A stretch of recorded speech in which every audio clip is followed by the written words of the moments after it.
खुलुमबाय नोंथांमोनखौ फुंबिलिनि गोसो गोथारै बरायबाय। दिनै 13 नभेम्बर 2020 शुक्रबार। फैदो दिनैनि फुंबिलिनि माखासे मोजां गाज्रि आरो फिसा गेदेर खौरांफोरखौ फारि फारि मिथिनानै लानि।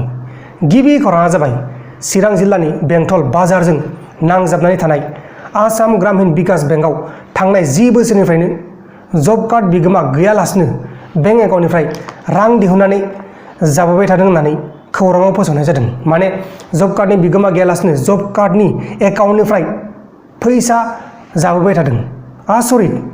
लोगोसे बाक्सा जिल्लानि सिङाव थानाय कुमरिकाटा फरेस्ट अफिसनि साखाथियाव थानाय काउली नारायणपुराव हाग्रानि मैदेर फालोआ हरनि समाव आदार नागिरनानै ओनसोलनि गोबां बिगानि गय बागानफोरखौ सिलिंखार खालामदों। हरनि समाव रायजो राजाफोरा अर लानानै बा बनजार लानानै होसोदोंमोन, नाथाय होसोदोंमोनब्लाबो मैदेरखौ होहरनो हायाखै।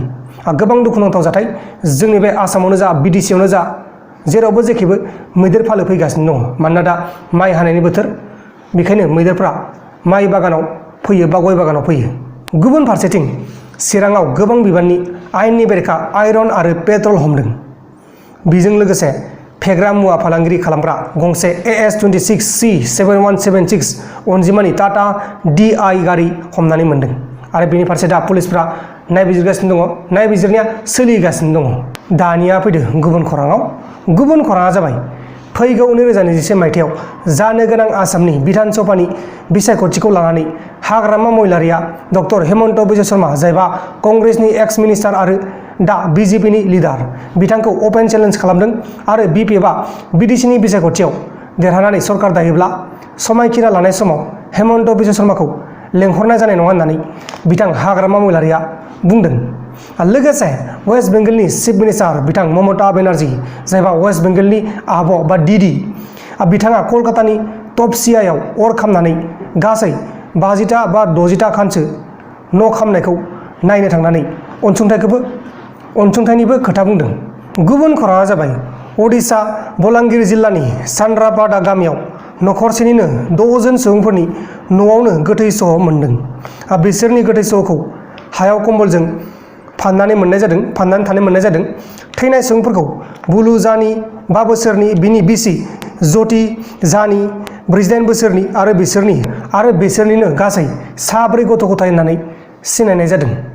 दा बिथांमोना मानि थाखाय बेबायदि थैखो बेखौ दासिमबो मिथिनाय जायाखै। दा नायबिजिरनाया सोलिगासिनो दङ, नायबिजिरगासिनो दङ। अब्ला दानिया फैदो गुबुन खौराङाव। गुबुन खौराङा जाबाय काश्मीरनि शपियानानि 24 बोसोरनि सांकिर मानजुर इन्डियान आर्मिया मास मोनथाम सिगां ईद फालिनो थाखाय न'आव फैनायाव उदखारिफोरजों लांखार जानायखौ नागिरनायाव रावबो मदद खालामाखै, बेबायदि होननानै बिसोरनि न'खरनि मानसिफ्रा बुंदों। नाथाय बिनि खामनाय गारिखौल' खाथिनि गुलगाम जिल्लायाव मोननाय जादों होननानै न'खरनि मानसिफ्रा बुंदों।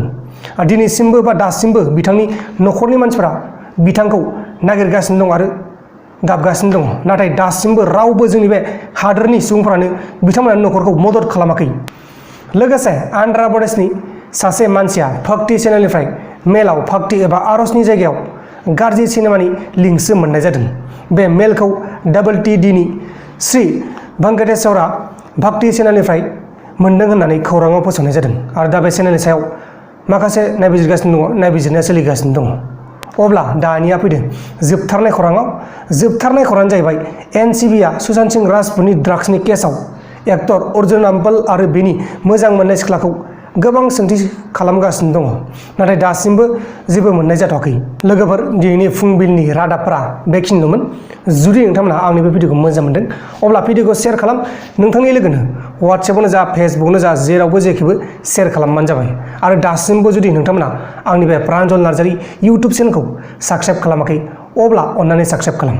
दाहाय बेलासियाव मोनसे रादाब फैगासिनो दं, बेलासिनि रादाब, नोंथांमोना नायबानो जाबाय। लोगोफोर, बे गस्लाखौ माबायदि नुदों? मोजां नुदोंना लोगोफोर? नायबानो जाबाय। खनसे आं देखायनि माबायदि नुदों, नोंथांमोना नायबानो देखायहरबानो जाबाय। फार्स्ट टाइम कट गस्ला गानदां माबायदि नुदों नोंथांमोना नायबानो जाबाय। नै मोजां नुदोंना? मोजां नुदोंना गाज्रि नुदों नोंथांमोना खोन्थाबानो जाबाय कमेन्ट बक्सनि गेजेराव। दा जियानो जादों लोगोफोर, दा बेलासियाव मोनसे रादाब फैगासिनो दं, बेलासिनि रादाब, नोंथांमोना नायबानो जाबाय दै। नायनो दाबाव, नायबानो जाबाय। बाय।